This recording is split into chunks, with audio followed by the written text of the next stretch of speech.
My name is Richard Gold, and I'm an assistant dean for Academic Affairs, School of Medicine. And I'd like to welcome all of you junior faculty here at CHS, and I'd also like to welcome our junior faculty colleagues at Harbor UCLA Medical Center. We'll be taking questions at the end of the presentation, and we'll be taking your questions from Harbor as well. These presentations will be posted on the university website for all who are interested. Don't forget to complete the evaluations that we have for you, because they're going to be important in determining whether or not we want to repeat these sessions and perhaps whether we want to make some things different in them. I am very happy to have with me in the discussion David Hovda, who is a member of the Department of Neurosurgery and a member of the Council on Academic Personnel, or CAP, who they play a big part in the advancement procedures.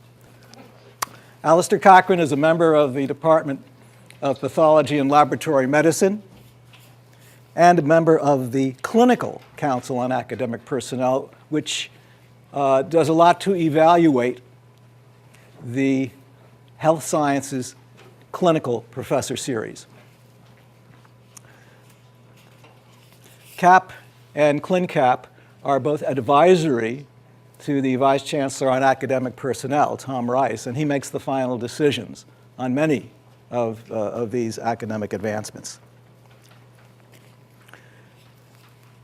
Here are the expectations for the various series. Okay, so the column on your left lists the various series, and then the expectations are on the top for the various categories, such as teaching, the professorial, regular series, and in-residence series, which, by the way, have exactly the same criteria for performance. Teaching, excellent teaching, is essential. Research as an independent investigator, at least as you get into the fifth, sixth years of your assistant clinical professorship, is important. Professional competence, that is, your clinical competence, important. Service to the university, your profession, public, very important, but not as important as an assistant professor than it will be later on. We don't expect you to spend that much time in service. We'd rather you devote that time to research. The 8-year rule, that means that if you are not promoted during your 7th year or before your 7th year, your 8th year will be your last at UCLA. Clinical X, teaching and clinical activities should be excellent in Clinical X. That's mainly why you're in Clinical X. Research is important, but not quite as important as in the other series, regular or in-residence series. Professional competence, the clinical competence, is essential. Service, essential. 8-year rule, yes. Health Sciences Clinical Professor Series, which is the old Clinical Comp series, Clinical Compensated Series. Teaching is very important, as is clinical work. Those are the key things. Research is a little bit less important than in the other series. You are able to perform creative contributions in the form of brochures, making protocols, guidelines, that sort of thing, in addition to publications. Public service, university service, professional service is very helpful, and the 8-year rule applies if you're working more than 50% of the time. Now, the adjunct series, things are variable, and in the School of Medicine, we used to have the health sciences and clinical comp people as adjunct. Well, now clinical comp and now health sciences has replaced that series for most of the faculty, but it may also be used for a teacher and a basic scientist in a clinical department with a limited research program, or a key administrator who is inactive in research and teaching. Evidence of success in research. If you're a regular professor or an in-residence professor series, you have to be PI on competitive, peer-reviewed research grants. That proves that you are an independent investigator.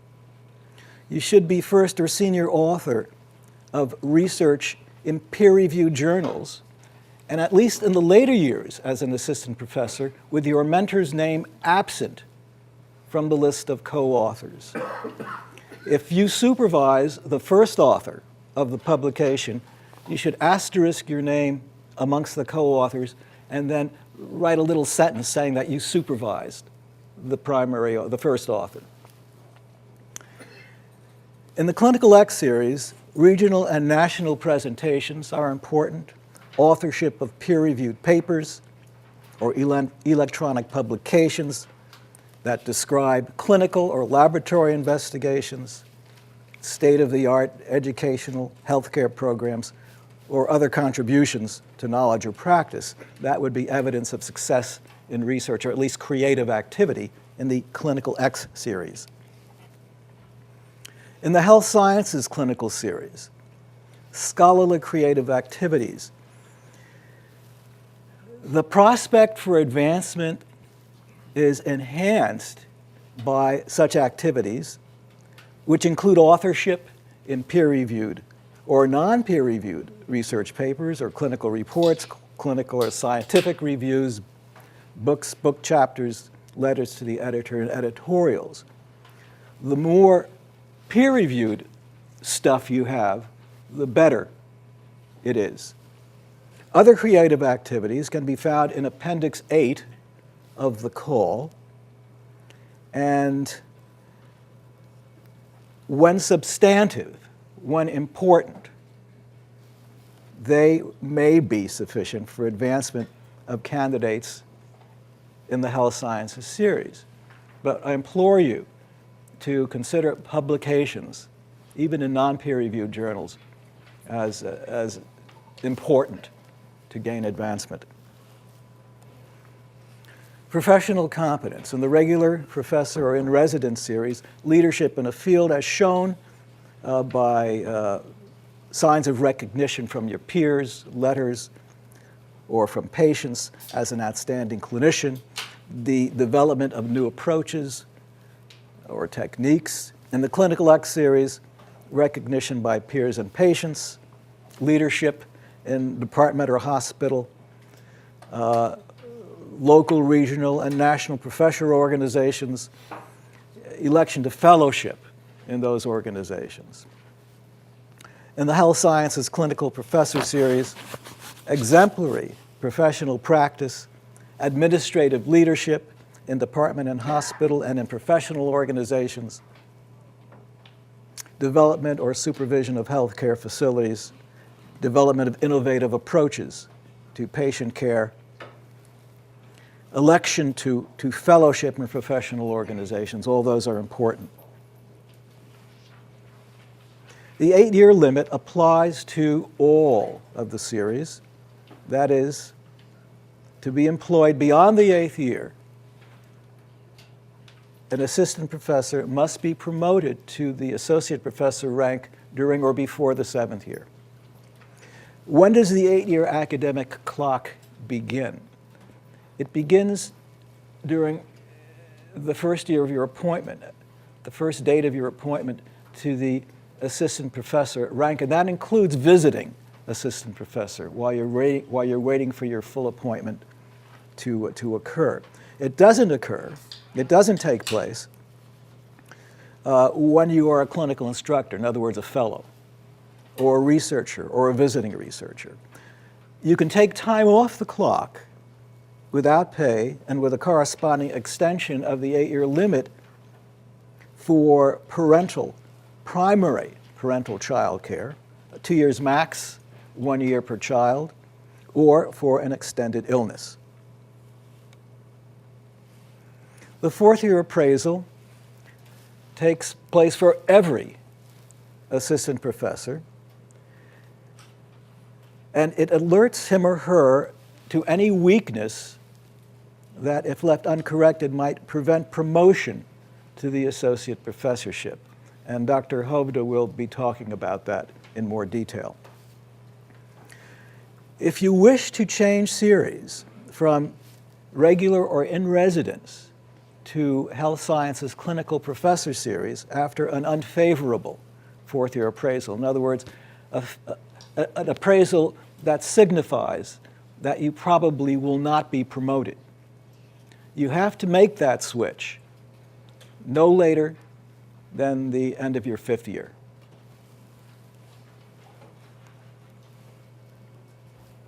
Tenure. Tenure is awarded only to faculty in the regular professor series. These are faculty that are getting state funding. If you're in the in-residence series or the Clinical X series, you don't have tenure, but as members of the academic senate, you have certain rights and privileges that preclude your being fired without substantial cause. Membership in the academic senate does not belong to faculty in the health sciences clinical professor series. Mentoring occurs for everybody while you're an assistant professor, and it should occur no less than every 6 months. The form for mentoring, which merely puts your name and the name of your mentor on the form, doesn't have to be any discussion of what went on. That form is placed in your dossier, and we look for that form when we look at your proposals for advancement. There are two really good sources for information about the academic process. One is the call, which you can find on the website which you have in your handouts, or you can Google it. And the other is a great PowerPoint presentation by Dr. Martin Shapiro, which you can find on this appropriate website. Preparing for an Academic Review, Pearls and Pitfalls. And with that, I'd like to introduce my colleague, Dr. Hovda, who will talk about what CAP expects of you. Okay, so my name's Dave.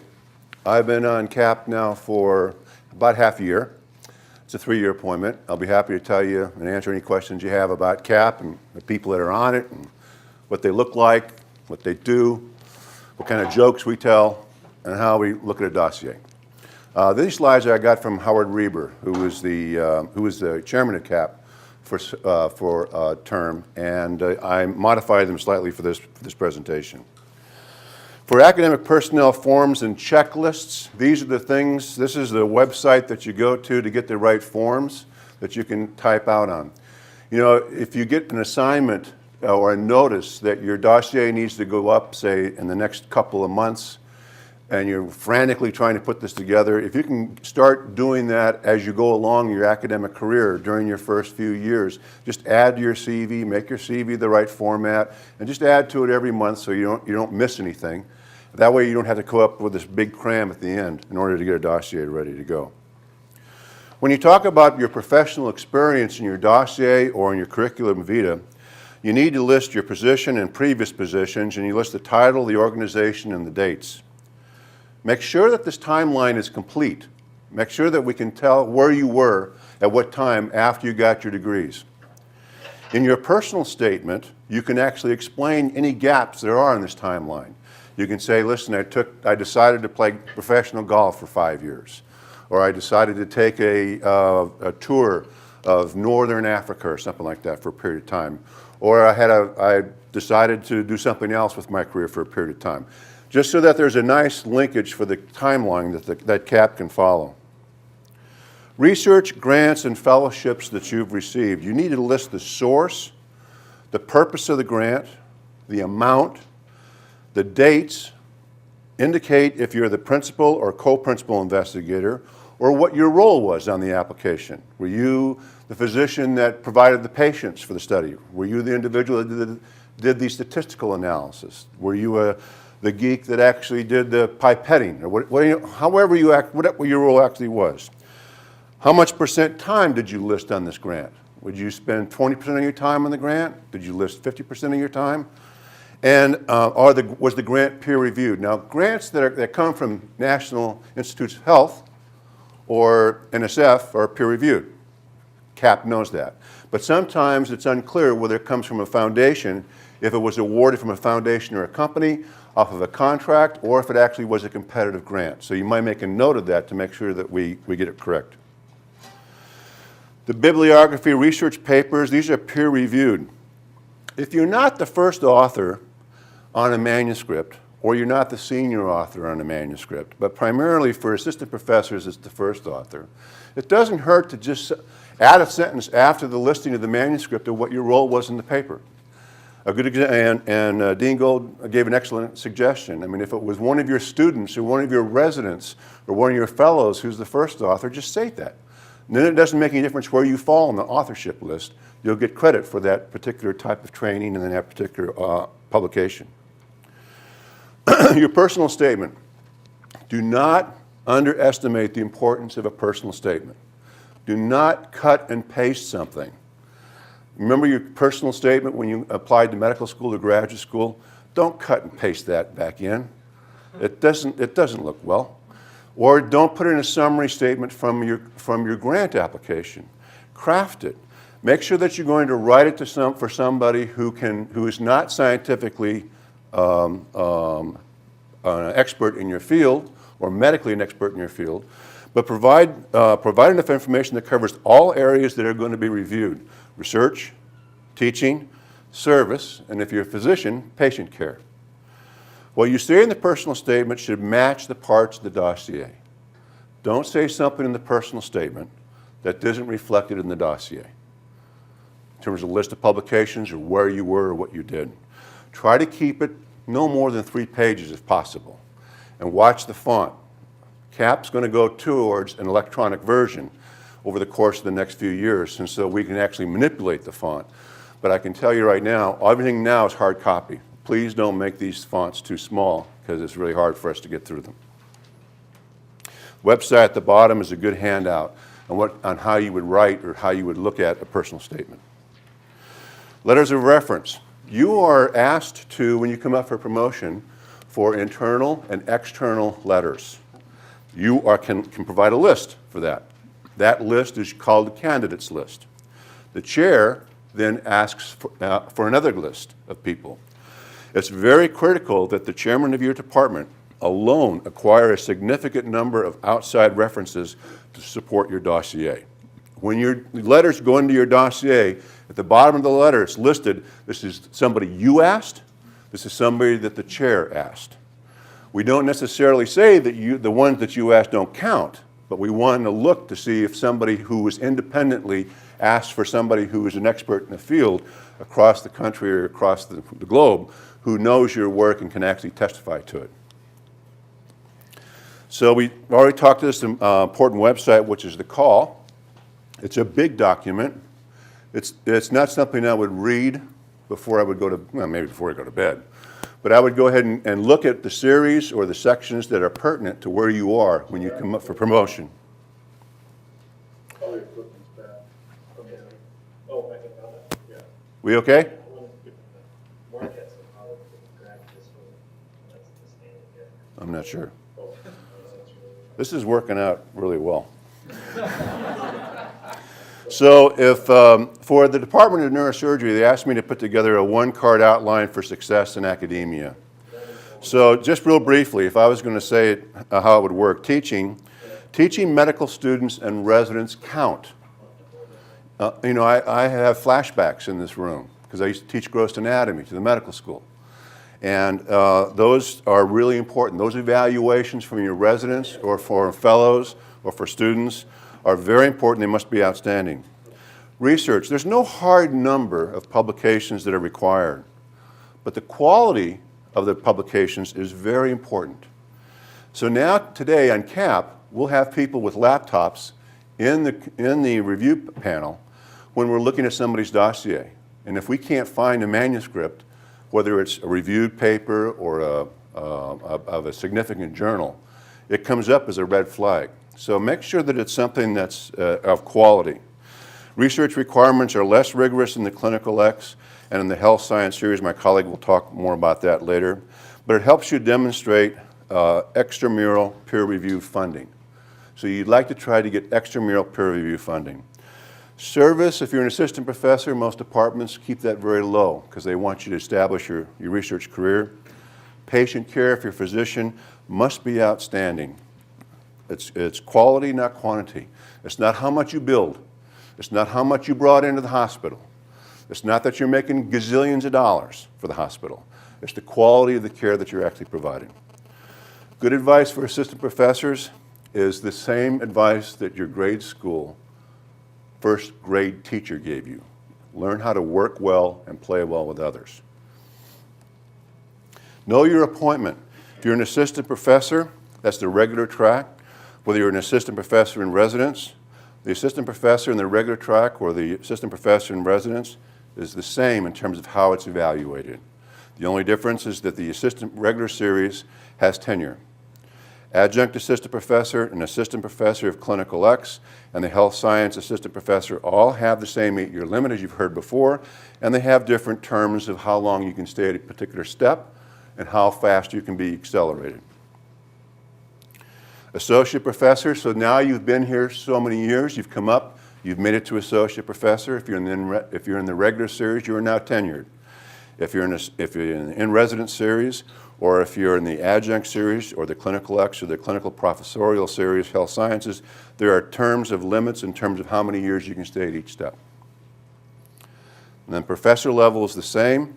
There will be different jumps that you'll have to make in terms of going from one step to the next. Again, then the regular series is the only one that's tenured. So the regular series, regular professor is tenured, member of the Academic Senate. Professor in residence is not tenured, but it's a member of the Academic Senate. And the Clinical X series is a member of the Academic Senate, but it's also not tenured. Steps and ranks. This has always been complicated for people to understand. So if you have a 8-year limit, and if you remember, you get 2 years per step. So if you have 8-year limit, you have 4 steps. Does that make sense? That would come up to 8 years. In the assistant professor series, we used to have 4 steps. We now have 6. Why do we have 6? Sometimes people begin as an assistant professor step 2 or assistant professor step 3. And even though they come up after their 4th or 5th year, they may not be ready to go up to an associate professor, but we can give them a merit increase, and they can increase your salary. Associate professor used to be 3, now it's 5. It's 2 years for each step.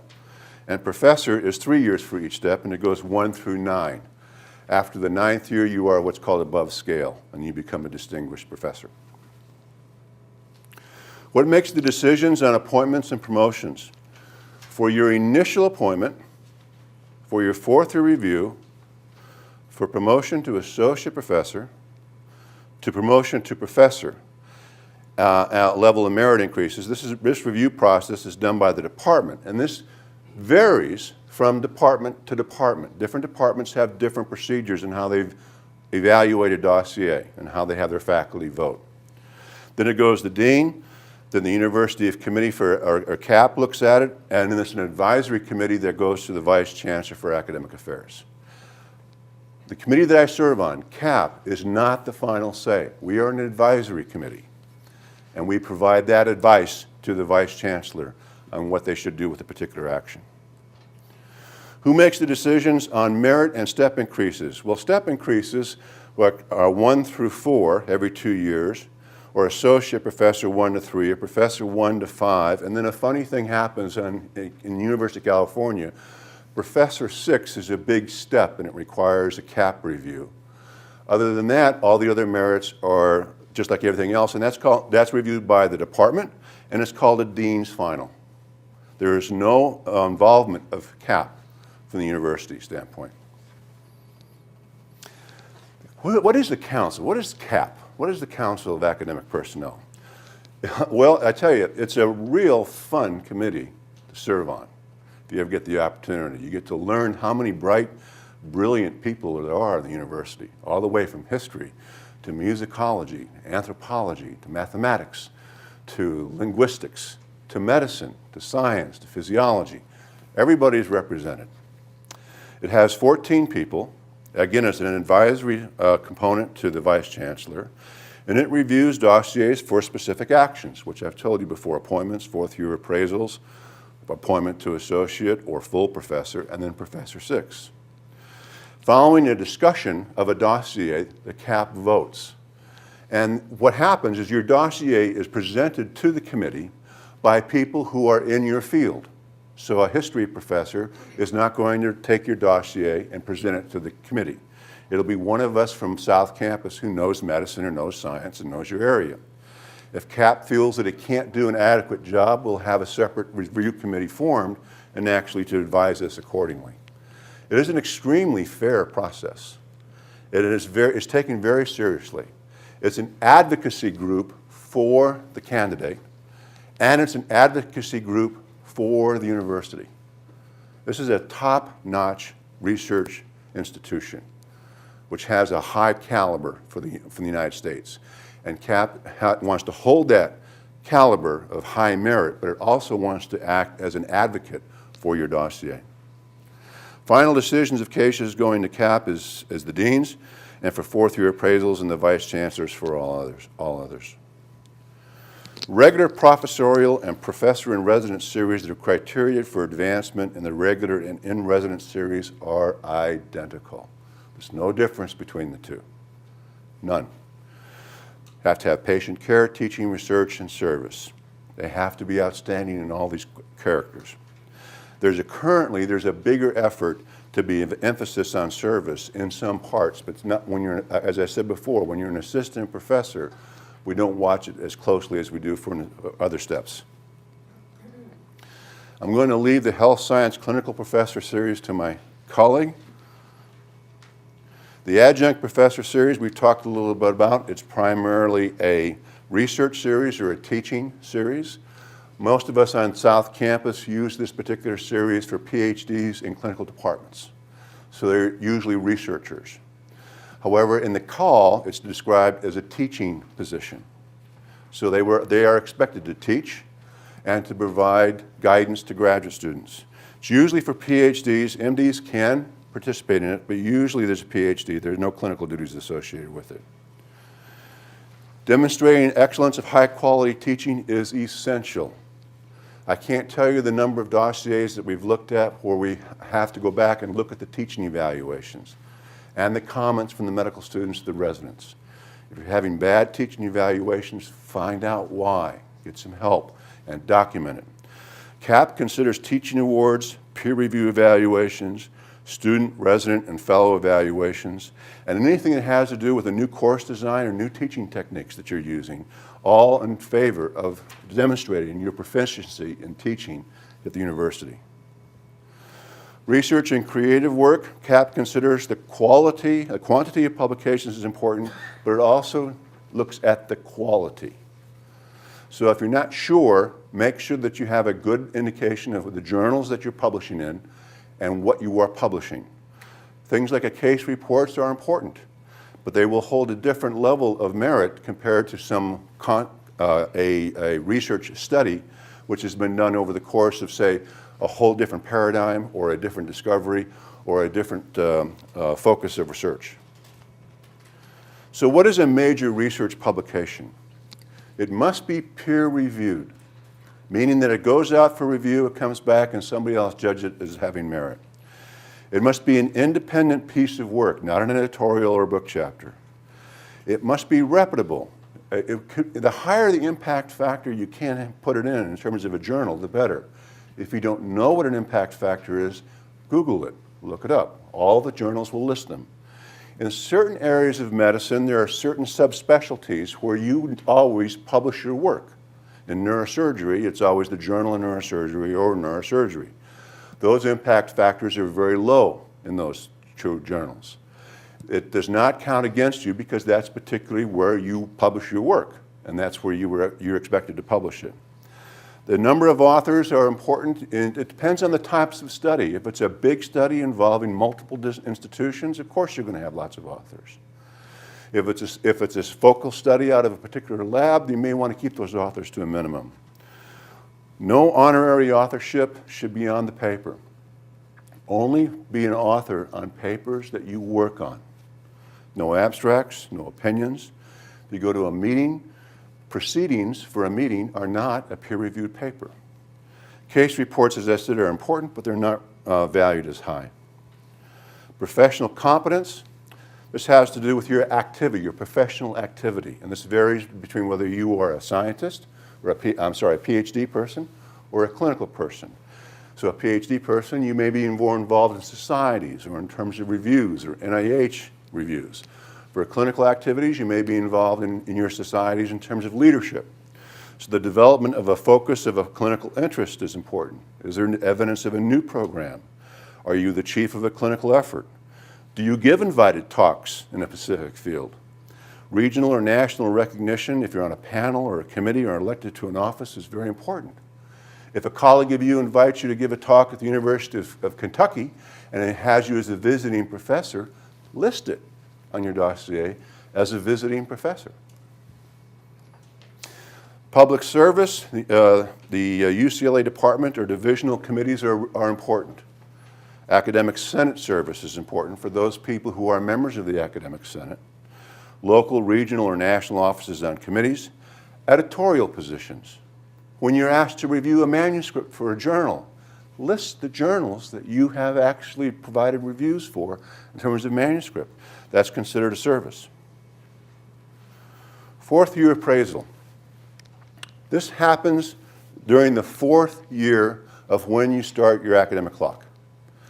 Your dossier is reviewed as if you were going to think about what's going to happen in 3 years. Is this person going to be able to make it to the promotion to the associate level? And the votes are usually described in terms of favorable, meaning that if you keep going the same way you're going, most likely you're going to be promoted.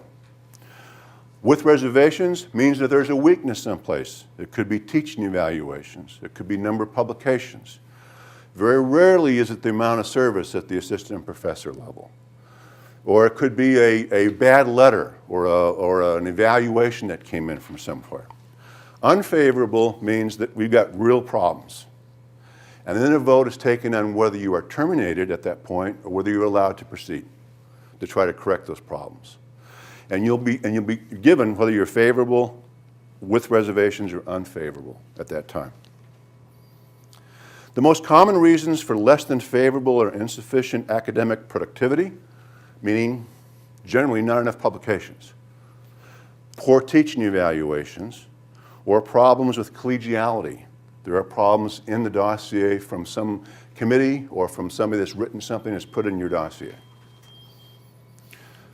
Well, I'm going to leave the Clinical X series as predominant responsibilities are teaching and clinical activity. They also must engage in creative activities.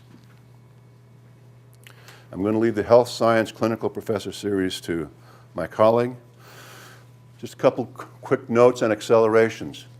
You know, everybody in this room, I think, wants to get more money and wants to go up the track as fast as they can. So some people want to have their dossiers accelerated. What does accelerated mean? Accelerated means you're not going to hold to 2 years at each particular step. You're going to say, I'd like to skip a step, or I would like to be advanced a year quicker, or 2 years quicker. You can do that. Usually the reasons for this are from some unusual accomplishments that you've made, major increases in responsibilities. Maybe you've taken over a whole training program or a whole research program in the department. Major publications, maybe you have something that's now in Cell or in New England Journal of Medicine that's is phenomenal. Or there may be multiple extramural grants that you've received, say 2 R01s or a big grant from the National Science Foundation or the National Institutes of Health. The department letter from the chair must describe clearly what the justification is for acceleration. Accelerations are not considered lightly. We look very carefully at those. Deferred advancement. So let's say you're going along and you decide, can't go up to the next step right now. I need to hold back for a little bit longer. They're sometimes referred to as a deferred merit or deferred merit increase or deferred promotion. All deferred merits are under the dean's authority. CAP doesn't review it unless it's requested by the candidate, unless you request it. You need to justify the deferment. This could be for many reasons. It could be programmatic. Maybe the mice that you've asked to have bred aren't ready to go. It could be personal. It could have something to do with your own personal life that you're not ready to go. It doesn't make any difference. But you can come up for that as long as it's justified. And with that, I'll turn it over to my colleague, Dr. Cochran. What I have to talk about is the organization called the Clinical Council on Academic Personnel. And this really has to do entirely with those of you who are in the health sciences clinical series. So can I have a show of hands how many of you are in that series? Yeah. So you're my constituency. And the committee that I'm about to talk about is in fact the one which handles all your business. It's a subcommittee of the main council on academic personnel, and it used to be that the members of CAP would take some time out of their generally long days to look at the dossiers of members of the clinical series. This was never very satisfactory. It meant that there was never enough time to do justice to your dossiers. Because I think you should understand that the health sciences clinical series is a very important series within the university and has become, over the last several years, more and more important. And as time has gone by, there are more and more appointments in this series. Just because of the way in which universities and medical schools have come to be funded, as we've gotten less and less external support, it's become more important for us to generate funding from the practice of medicine. ClinCap consists of 4 members who are all currently or previously members of Big Cap. They're appointed by the Committee on Committees, a rather quaintly named committee of the Senate. The chair ideally should be currently serving on CAP, and if not, as is presently the case, the chair rotates on an annual basis. The members are appointed for 3 years. So the Health Sciences Clinical Professorial Series is designed for faculty with major clinical commitments. They must be accomplished clinicians, and I think the Lake Wobegon rules apply here, that everyone has to be well above average. And in fact, our experience is that that is the case. So how do I get rid of this? Thank you.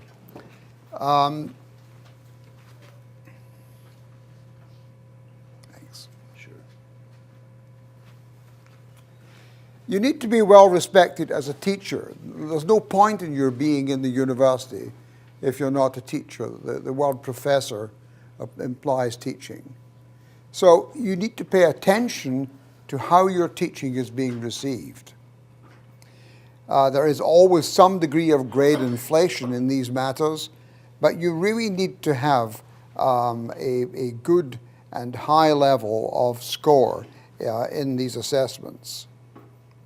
You will be assessed by your peers, who generally are fairly gentle, by the medical students and by the trainees, who can be a lot less gentle at times. You need to have some activity in the administrative performance of your department, but not a lot when you're an assistant professor. You've got other things to do at that point. And then there is the problem of creative and original professional activities. And again, that's a price you pay for being a professor. You can, if you want to be a superb clinician, you can go and hang up your shingle in Beverly Hills or somewhere. But if you're working within the university, we expect you to make a difference to the way in which your profession and your specialty is conducted. So we see your dossiers when you get appointed. We see them on the fourth year appraisal. And let me just add to what Professor Hovda just said. With reservations is not that bad. A lot of people get with reservations, probably a majority. Is that right, Richard? It's, Yes, majority. I mean, we're really, I mean, ClinCap is really stingy about this. You know, I'm the good guy on ClinCap, but they all say that, of course, but they with reservations says you are doing certain things very well, but you're not doing enough creative work, or you're not, your teaching evaluations are not just perfect. But guess what? You've got 4 years to fix it. So it's much better to find that out with 4 years to go, when you can pay attention to fixing your dossier, than finding out 6 weeks before you're due to be considered for associate professor. Assistant to associate professor is really usually not a big deal, particularly if you have a favorable fourth year appraisal.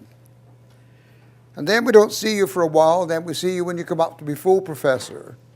And then we see you in the middle of your professorial scale when you go from 5 to 6. And 5 to 6 is a kind of gate step. It's a point where many people traditionally have stopped. They've gotten to be Professor 5, they've not gone any higher. That gate it used to be a fearful gate. It used to be 25 feet tall and have razor wire on top of it and so on. It's only about 10 feet tall now, and a lot more people get through it. And then if you have great ability to hang around, you finish up as Professor 9, and you will be considered for advancement to above scale, and you can style yourself Distinguished Professor. So what are the keys to a happy life at UCLA? And I have to say, I've had a happy life at UCLA. I've much enjoyed working in this university. There have been gray days, there have been bad days, but there have been more good days. And the main reason, is that I've been a square peg in a square hole. I'm a physician investigator, and I've had a lot of success in that area, and I'm an inline professor, and that's designed for physician investigators. Now, if I had really been a physician teacher, and I had been given an inline appointment, my life could well have been quite miserable. In fact, I wouldn't have lasted in that series for very long. So you need to be a good doctor, you need to be good at what you do, you need to stay current. You need to teach, you need to get as many evaluations as possible. Always don't leave it to the staff. Just make sure that you're getting your evaluations. Because the last thing in the world you want to do is to go to the cupboard when you're putting your dossier together and discover, guess what? There are no evaluations. It's quite hard to manufacture evaluations. In fact, we rather frown on that. If your evaluations are not that good, find out why. Find out what it is. Do you talk too fast? Are you impatient of questions? Is your audiovisual material not up to snuff? Whatever it is, fix it. And also, if an appropriate thing to do is to talk to the people in your department who are regarded as good teachers, the people who are winning the prizes. Go listen to them, find out what they do, and follow their example. When you are presenting evidence of creativity, and I'll go into this in more detail in a minute, This is a point where you need to blow your own trumpet. You certainly need to be informative, because you know what you do. We don't know what you do. The only way we can find out is if you tell us. Creativity, I would put it to you, is not really such a big problem. Traditionally, it's been measured by the number and quality of publications. Now, in the health sciences clinical series, you don't have as much time for this kind of activity, but there are certainly a fair number of opportunities. For example, you can write case reports. And that has the double advantage that if you write the case reports with your trainees, you get credit for teaching, you get credit for mentoring, and you get credit for creativity. And you know, we do really see some very unusual material at UCLA.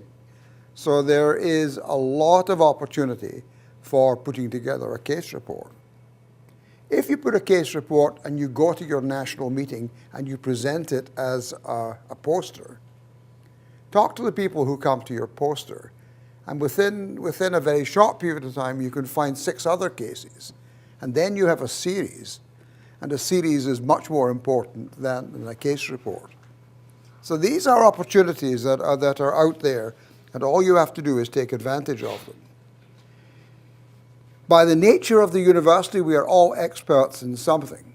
And there are a lot of our people out there who would be very interested to find out what it is you do and how you do it. So there are opportunities to write reviews, or even if there is enough material, to write a book. If you have an interest in a particular disease, you should look around and find some basic scientists or some investigators who are also interested in that disease. Hook up with them. They will appreciate your clinical expertise, and they will involve you in their studies. The one thing I would say, though, is that you need to make sure, if you're getting into this kind of relationship, that your name is going to be included on any publications that come out of this. You really don't have time to do other people's research as a charity. If you remember nothing else, that's an important thing to remember. If you need help writing, talk to the people in your department who are well published, and they will give you some pointers. All right, so you really are a hopeless case. You hate writing, or you really believe that you don't have time to write. What can you do to demonstrate your creativity? So in this Appendix 8 in the call contains some examples of things that can be regarded as creative if they're substantive.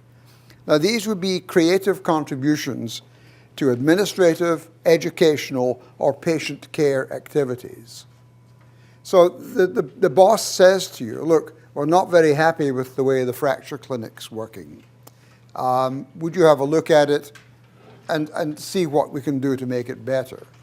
So you then spend the next 2 years reviewing fracture clinics in other places and put together the best fracture clinic in the West. There is a lot that you can document there. You document the time you've been involved in. You document where you've been to see what others are doing. And in that way, we can get a feel for the scale of what you've done. The other thing you need to do is it's not enough for you to say it's the best fracture clinic in the West. You need to demonstrate by letter and recommendation that others believe the same thing. But you need to document it, otherwise we just don't know. And this is just development or redesign of a clinical program, a training program, or an administrative structure. And you need to document it. So how do you get appropriate credit? Well, I think the way you do that largely is in how you write your self-statement. And the writing of a good self-statement is something of an art. But again, it's not a time to be humble. You need to be compendious, you need to tell us all the stuff you're doing, and you need to demonstrate to us how important these things are. We need to know how much time, we need to know what you've done, and if you have brought out any documents, if you've brought out manuals or brochures, you should provide copies of these to go with your dossier. Because then the CAP can look at this material and form an opinion as to how significant it is. So the other thing is that if you are producing training documents, if you're producing brochures or manuals, these in themselves may possibly become the material from which peer-reviewed publications can be developed. So how do you survive at UCLA? It should be pleasurable. I think it is pleasurable for a great majority of faculty. But when the dossier comes around, you need to pay attention. I can remember when I was junior faculty, being a little ruffled by this bit of administrative nonsense, this request for a dossier, when I would much rather have been doing my research or looking at some more slides or generally doing all the fun stuff that was my daily work. But you need to prepare that dossier carefully. You need to get it in time. If they say to you they want it on the 1st of December, there is a reason for that, because it then has to go through the department process, to the deans, through the dean's process, and up to CAP, and then on to the vice chancellor. So if you don't get it in time for the deadline, then that presents considerable problems. Talk to people, get advice early and often. Be proud of what you do and tell us, because as Dr. Hovda said, when you sit on CAP, you realize what a superb group of people there are working as faculty in this university. And it's a great pleasure to be a part of that. But you need to tell us. You need to make the most of your achievements, and you need to make sure that CAP understands how they are. So, good luck.